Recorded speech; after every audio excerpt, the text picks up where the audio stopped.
O Senhor esteja convosco, Ele está no meio de nós. Proclamação do Evangelho de Jesus Cristo, segundo Lucas. Glória a vós, Senhor.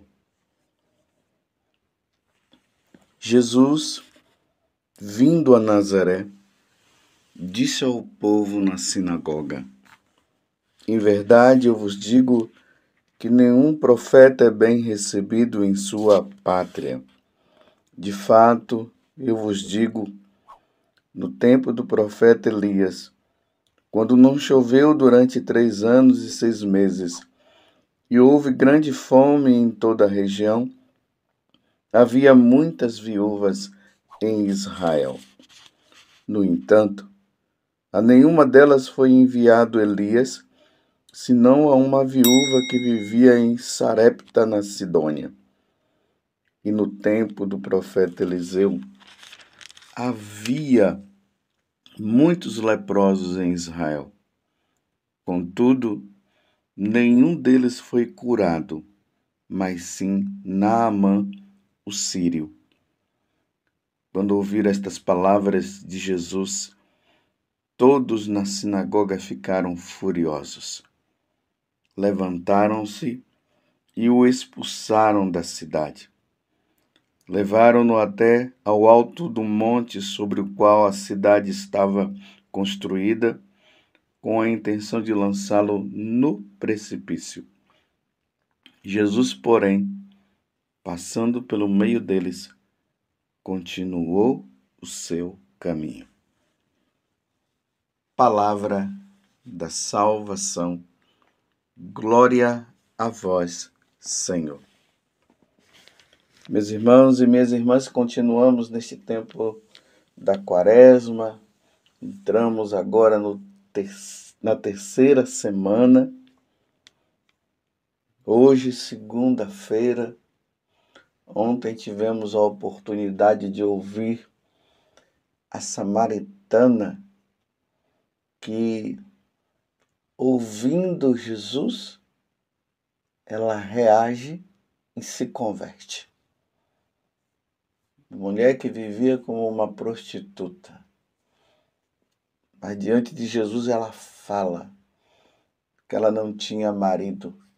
E, no entanto, ela vivia com muitas pessoas. E ela acolhe Jesus naquele momento. E a salvação que ela recebe através de Jesus, ela também leva para o povo dela. E o povo todo vem se encontrar com Jesus e ali termina dizendo que eles creram em nosso Senhor Jesus Cristo. É preciso notar isso, meus irmãos. O tempo em que nós estamos vivendo, esse tempo favorável, esse tempo de conversão, deve gerar em nós mudança de vida. Eu preciso mudar. Eu preciso ser melhor. E você? Você admite que você precisa mudar? E você tem pedido a Deus a graça da conversão, de ser melhor, de colocar Jesus como centro da sua vida? É mais ou menos isso que o Evangelho de hoje nos mostra. Para contextualizar melhor e entendermos melhor o Evangelho, nós estamos no capítulo 4 do Evangelho de São Lucas.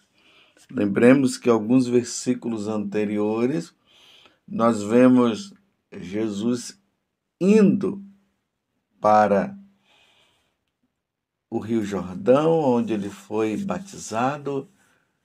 Depois ele vai ali para dentro do deserto, 40 dias de jejum, de muita penitência. Depois o diabo vem tentá-lo. Jesus vence o diabo e, levado pelo Espírito Santo, ele vem para Nazaré, E ali na sinagoga de Nazaré, ele abre o livro do profeta Isaías, capítulo 61, que fala: o Espírito do Senhor está sobre mim, porque ele me enviou para levar a boa nova aos pobres, aos cativos, a todos aqueles que estão longe de Deus. E aí ele fala que aquela passagem estava se cumprindo e o povo estava assim abismado, olhando para Jesus, e eles não sabiam de onde vinha tanta sabedoria, ele fala. E começaram a dizer: mas como pode o filho do carpinteiro com toda esta sabedoria? Aí Jesus conclui dizendo: hoje se cumpriu esse oráculo que vós acabais de ouvir. Então Jesus estava dizendo que tudo que o profeta Isaías estava falando a respeito do tal profeta que viria, Jesus está dizendo que era ele. O povo entrou em delírio naquele momento. Então começaram a dizer: então faça os milagres. Nós queremos ver você fazer os milagres. Provando Jesus. E Jesus conta essas duas situações de Naamã, o leproso, que hoje a primeira leitura fala justamente desta passagem, 2 Reis, capítulo 5, do versículo 1 até o 15a, que ele era um pagão e foi curado, mas também existiam muitos leprosos naquele tempo. É o que Jesus acabou de narrar. Só estou aqui relembrando para você. E somente Naamã que foi curado. Depois ele fala também que no tempo do profeta Elias aconteceu a mesma coisa. Havia muitas mulheres viúvas e Jesus não foi, e Deus, no caso Elias, ele foi justamente para curar essa pagã. Esse é o contexto. Quando Jesus fala isso, eles ficaram furiosos. Era para eles refletirem. Era para eles pensarem. Não, eles se deixaram levar pela emoção do momento e rejeitaram Jesus, sendo que Jesus já tinha dito que um profeta não é aceito na sua pátria. Quiseram matar Jesus. Que reação difícil. Quiseram matar Jesus. E aqui fala que Jesus, na hora que eles quiseram jogar Jesus lá no precipício, Jesus passou pelo meio deles e continuou o seu caminho. Vocês estão vendo a reação de Jesus? Jesus deixa-os na liberdade. Ah, não querem me aceitar? Tá bom, eu vou continuar o meu caminho. Vocês estão vendo como é que Jesus reage diante daqueles que não o aceitam? Jesus, ele passa, ele deixa. Essa reação de Jesus é a oportunidade que ele está dando para ver se a pessoa se converte, para ver se ela muda. Mas se ela não muda, Deus não vai forçar. Deus não força a conversão de ninguém. Deus mostra, Deus diz, é por aqui que vocês devem ir. Mas se não querem, Deus deixa, é a liberdade. Voltando ao que eu estava dizendo a respeito da samaritana. A samaritana, a reação dela foi de mudança. Tanto que quando ela chegou lá na cidade, lá no povoado de Sicar, lá na Samaria, ela disse: venham ver um homem que falou tudo sobre mim. Tudo sobre mim o quê? Que ela vivia uma vida errada. E a reação dela foi: o quê? Então você é um profeta? Quem é você? Você é o Cristo e tal. E ela mudou de vida. Jesus não forçou, Jesus mostrou. Tanto que Jesus falou para ela assim: vai buscar o seu marido. Aí ela disse: eu não tenho marido. Aí Jesus disse: é isso mesmo. Você não tem marido. Você teve diversos aí, mas não foram os seus maridos. E ainda está agora com outro. E ela mudou de vida. Ela reconheceu. É assim que Jesus age com o pecador. Ele veio para salvar-nos.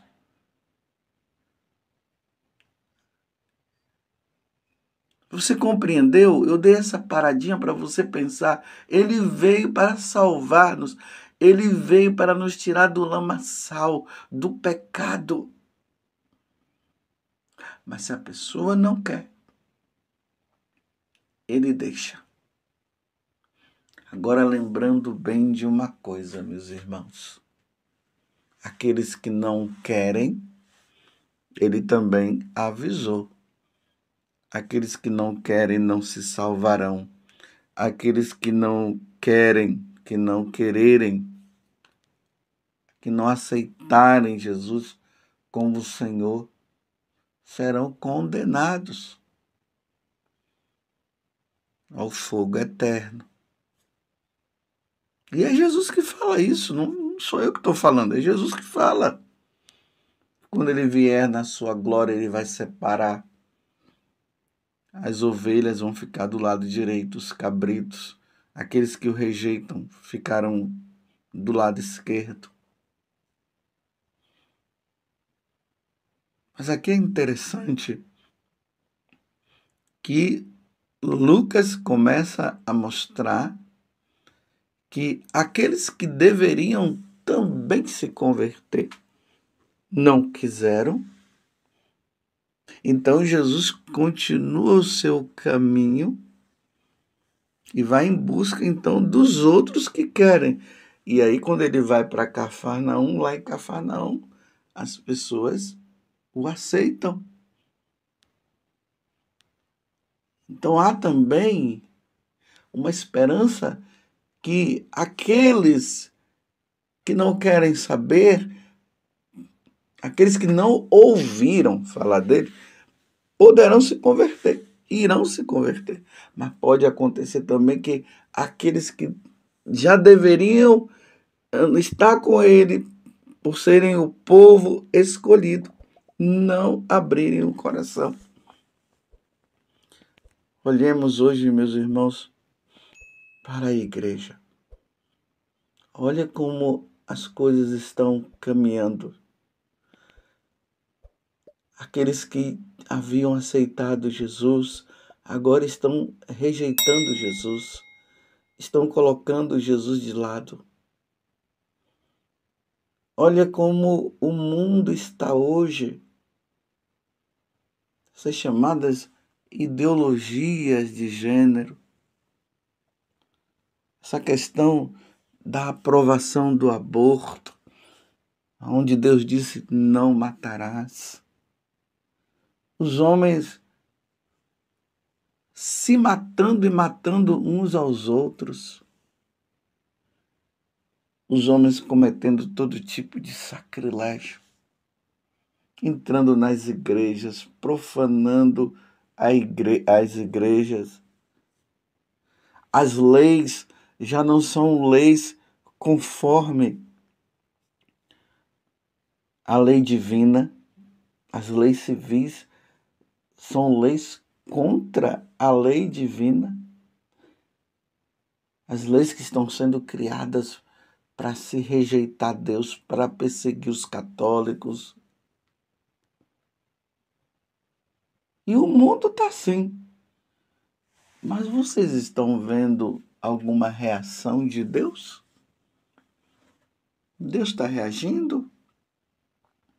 Parece que Deus está quieto. E quanto mais o homem faz, mas Deus está quieto, não é verdade? O homem desafiando Deus. Há um desafio. Estão colocando Deus e querendo humilhar Deus, mostrando até para aqueles que são fiéis. Aí está vendo, Deus não faz nada. Cadê esse Deus que você diz que existe? Me mostre aonde está Ele. E Deus está quieto, né? Estão vendo a reação de Deus, como é que é? Vocês viram a reação de Jesus? Jesus passou pelo meio deles e foi embora. É a liberdade. Agora, meus irmãos, o que espera está no futuro. A reação de Deus não é agora. Eu quero que vocês entendam isso. Agora Deus não vai reagir. Ele já reagiu, ele já agiu. Lembram lá a Arca de Noé? Não quiseram saber, estavam no cúmulo do pecado. Houve uma reação de Deus, mandou construir a arca e mandou dizer: quem quiser entrar, entra, quem não quiser, não entra. E não quiseram entrar, quiseram continuar naquela atitude errada. E quando Noé fechou a arca, eles pereceram. Vocês lembram também de Sodoma e Gomorra, o que aconteceu lá? Eles não queriam saber de Deus. Homem tendo caso com homem, mulher com mulher e tudo lá. E qual foi a reação de Deus? Desceu enxofre e destruiu a cidade. As duas cidades, Sodoma e Gomorra. Mas Deus, na sua infinita misericórdia, continua dando chance para o homem. E agora o homem está cada vez mais pior. Se nós observarmos, nós estamos em tempos piores do que o tempo de Noé e o tempo de Sodoma e Gomorra. E qual é a reação de Deus? Deus está quieto. Mas por que Deus está quieto? Porque Ele já falou. Deus não vai falar mais. Deus não vai falar mais. Mas Deus está esperando que o homem se converta, que o homem mude de vida. O relógio da vida continua. As horas, os minutos, os segundos continuam. E Deus está esperando que o homem mude de vida. Ele está dando chance para o homem. Só que o tempo está passando, o meu tempo está passando e o seu tempo está passando também. E um dia, meus irmãos, teremos que prestar conta dos nossos atos. E esses que estão cometendo sacrilégios, profanando, falando mal de Jesus, falando mal de Deus, desafiando Deus, quando passarem desta vida irão prestar contas a Deus. Mas agora Deus não vai reagir. Deus está dando tempo para o homem se converter. Vocês estão entendendo? Reflitam sobre isso. O tempo da quaresma é esse tempo de reflexão. Deus não vai reagir. Mas Deus está dando chance para que o homem se converta. E cada dia mais o homem está fechando o coração, está desafiando Deus. Mas um dia teremos que prestar contas. Vamos ser santos, meus irmãos. Não vamos na onda do mundo, vamos contra a correnteza. Vamos levar uma vida de santidade. Vamos ser santos, meus irmãos. Não vamos entrar na onda do mundo. Vamos rezar por eles. Não vamos nos considerar melhor do que eles, não. Mas vamos rezar por eles. Porque o dia da justiça virá. Por enquanto, Deus está quieto, esperando que o homem se converta. Louvado seja nosso Senhor Jesus Cristo, para sempre seja louvado, e a sua mãe, Maria Santíssima.